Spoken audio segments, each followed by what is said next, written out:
जगतसिंहपुर जिला नाउगां ब्लॉक अंतर्गत डेरिकी पंचायत रे आउ एक कोरोना आक्रांत चिन्हट। यह आक्रांत को मिसाई जगतसिंहपुर जिले में आक्रांतों संख्या 5 को वृद्धि पाई। सूचना अनुसार यह आक्रांत पश्चिमबंग फेरंता। तांको बयस 70 वर्ष बोली जनापड़ी। गत 5 तारिख मंगलवार दिन सकाळु पश्चिमबंगरू 9 जन 3टी गाड़ी द्वारा आसिथिले। एही 9 जनक भितरे 7 जन पुरुष, जड़े महिला एवं जड़े शिशुकन्या अछंती। सेमाने पहुंचवा परे स्वतंत्र डाक्तरी टीम द्वारा 9 जनकर रक्त नमूना सह स्वाब नमूना परीक्षा पाई पठा जायतिला। आज सेथिमध्यरु 8 गोटी नेगेटिव बाहरथिया बेले गोटिए पॉजिटिव रिपोर्ट आसीछि बोली जिलापाल कहिसंती। नाउगांरू कुना बारिकंक report, STV Odia news. Paschimbanga फेरंता कलिकता आसछन्ती।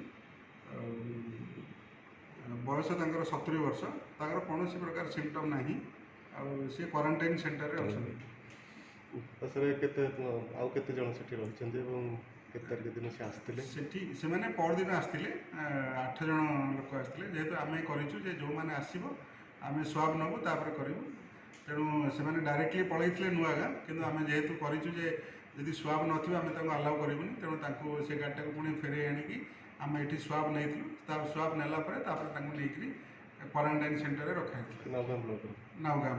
सर आज 5 जन चिन्हट हो सारे 2 दिन भितर, तेणु आउ कि कड़ाकड़ी व्यवस्था कर 3.0 कोहल कर कौन पदक्षेप कड़ाकड़ी कर देखो आमर गोटे भल कथा है जे आमर 3.0 पूर्व आमर सब मास टेस्टिंग कराइला, जो आमर कहीं बाहर ना।